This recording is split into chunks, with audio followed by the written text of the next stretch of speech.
Hello भटकती आत्माओं, खूनी कहानियां में आपका स्वागत है। जहां डर कहानियों से नहीं, कहानियां डर से बनती हैं। ये कहानी है एक पुराने मेडिकल कॉलेज की। उत्तर भारत के एक छोटे से शहर में बसा सेंट लॉरेंस मेडिकल कॉलेज।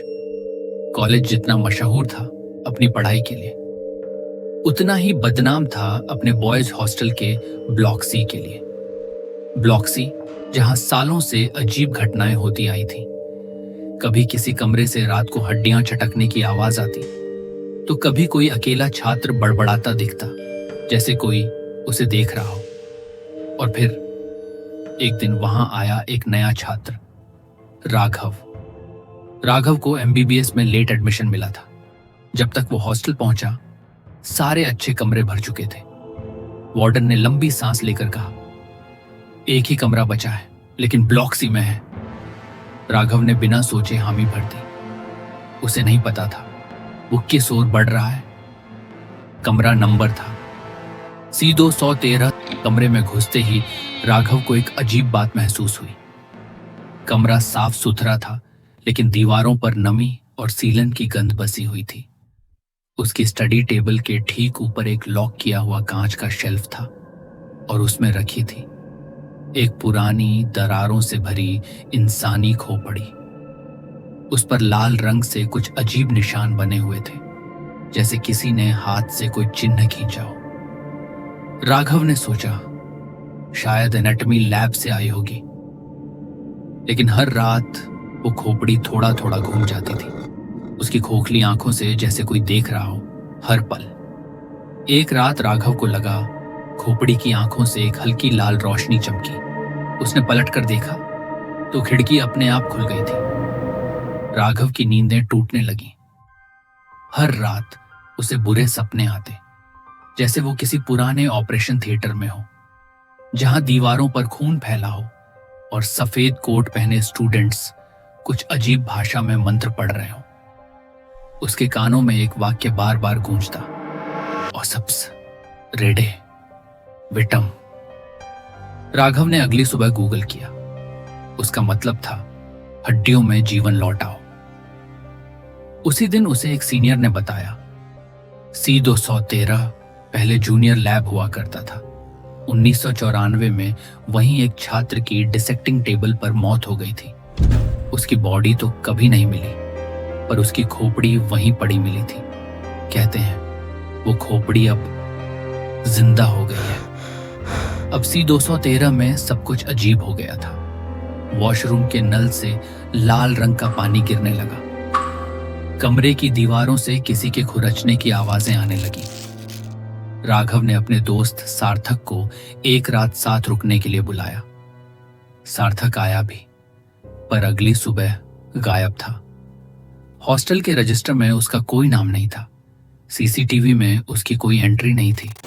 बस उसकी किताब रह गई, एनाटॉमी की मोटी किताब, जिसके बीच से खून रिस रहा था धीरे धीरे। राघव अब डर से ज्यादा जिज्ञासु हो गया था। लाइब्रेरी में मेडिकल इतिहास खंगालते हुए उसे एक डस्टी फाइल मिली, कंप्लेंट फाइल। साल था 1994। डॉक्टर मीनाक्षी, फिजियोलॉजी डिपार्टमेंट की सीनियर लेक्चरर, ने लिखा था, बैच 99 के कुछ छात्र रूम C213 में ब्लैक मैजिक रिचुअल्स कर रहे हैं। मुझे डर है किसी दिन कोई मारा जाएगा फिर से। राघव ने जैसे ही वो पन्ना पलटा, उसे लगा पीछे से कोई सांस ले रहा है, लेकिन पीछे कोई नहीं था। बस एक फुसफुसाहट बिल्कुल कान के पास। वो फिर से जिंदा होगा। उस रात राघव ने ठान लिया, अब और नहीं।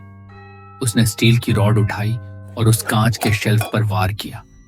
शेल्फ टूटा, लेकिन जैसे ही खोपड़ी जमीन पर गिरी, कमरे का दरवाजा अपने आप लॉक हो गया। लाइट्स बंद हो गईं और कमरे में अंधेरा छा गया। खोपड़ी की आंखों से खून बहने लगा।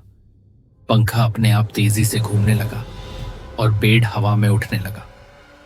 लैटिन भाषा में आवाजें गूंजने लगी, ऑसिबस रेडे विटम। एक परछाई बनती है। एक छोटा लड़का स्टिच्ड लिप्स, और खाली आंखें। उसने राघव की तरफ देखा और सब कुछ काला हो गया। अगली सुबह वार्डन ने C213 का दरवाजा खुलवाया। कमरा बिल्कुल वैसा ही था, शांत, स्थिर। लेकिन राघव कभी नहीं मिला। उसकी किताबें, कपड़े सब वहीं थे। बस दीवार पर कुछ नया लिखा था, खून से, ऑसिबस रेडे विटम। और कहते हैं हर रात 2:43 बजे C213 के अंदर से अब भी कोई फुसफुसाता है। अगर आप कभी उस हॉस्टल में जाएं तो ध्यान रखना, खोपड़ी अब भी देख रही है और शायद अगला नंबर आपका हो सकता है। सेंट लॉरेंस मेडिकल कॉलेज ने C213 को अब हमेशा के लिए सील कर दिया है। लेकिन अगर खोपड़ी को शांति नहीं मिली तो हर साल कोई ना कोई गायब होता रहेगा। अब आपसे सवाल है, क्या विज्ञान से परे भी कुछ होता है, या सिर्फ वो जो हम मान लेते हैं? खूनी कहानियों में आज इतना ही। डर बना रहे चेतावनी के साथ। अगर कहानी ने डराया हो तो इसे लाइक करें, सब्सक्राइब करें खूनी कहानियां चैनल को। और अगली बार अंधेरे में कुछ दिखे तो हम मिलें सबसे पहले।